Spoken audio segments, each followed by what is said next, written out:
At high altitude, the problem is not that the air disappears. The problem is that every breath delivers less oxygen pressure than the body is built to expect. For a visitor, that can mean headache, fatigue, faster breathing, and a body working harder than usual. But for people whose ancestors lived for generations on high plateaus, the story is not only short-term adjustment. It is long-term biological adaptation. One of the strongest clues in that story is a gene called EPAS1. EPAS1 is involved in the body's response to low oxygen. It is not the whole answer. It is not a magic switch. But in Tibetan high-altitude populations, researchers found that one version of the EPAS1 region carried an unusual history. The clue was not only what the gene did. The clue was where this version seemed to come from. When scientists compared modern human DNA with ancient DNA, the Tibetan EPAS1 haplotype pointed backward toward Denisovan or Denisovan-related ancestry. That connection changes the meaning of extinction. Denisovans were an extinct archaic human group. They do not survive today as a separate living population. Compared with Neanderthals, their physical remains are extremely limited. Much of their story comes through DNA. But DNA can keep a kind of record that bones cannot. At some point in deep human history, ancestors of modern humans and Denisovan-related humans interbred. Some genetic variation crossed from one group into another. Most inherited variation does not become famous. Some disappears. Some remains neutral. Some stays quiet for a very long time. Then an environment can change its meaning. High altitude creates pressure on the body. Oxygen is harder to use. The body needs a way to manage that pressure across generations. This is where adaptive introgression matters. Introgression means DNA from one population enters another through interbreeding. Adaptive introgression means that inherited DNA later becomes useful under a specific environmental pressure.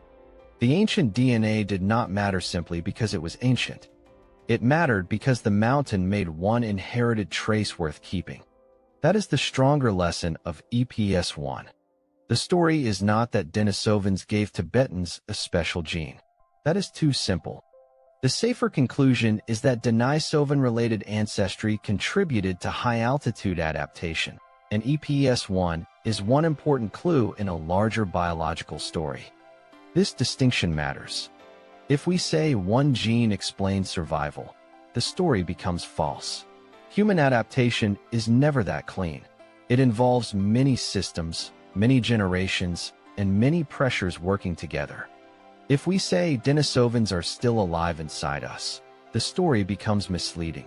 Denisovans did not survive here as a people. What survived was a genetic trace. And under the right conditions, a trace can matter. That is why this case feels different from a normal ancient human fact. It does not only tell us that modern humans once mixed with other human groups. It shows how the result of that ancient contact could become meaningful much later, in a completely different environment. The encounter happened in the deep past. The selection pressure came from the mountain. The effect appears in living bodies. Extinction usually sounds like a final ending. A population disappears. Its language, body, culture, and daily life are gone. What remains belongs to fossils, fragments, and scientific reconstruction. Genetics makes the ending less simple.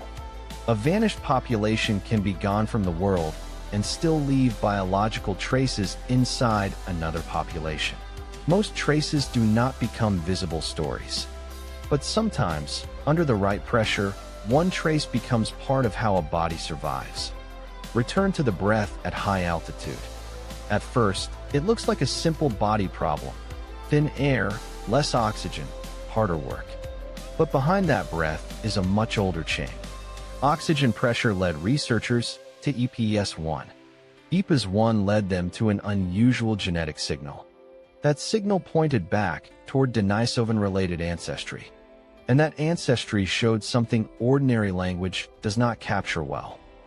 Extinction can end a population, but not always erase every biological trace.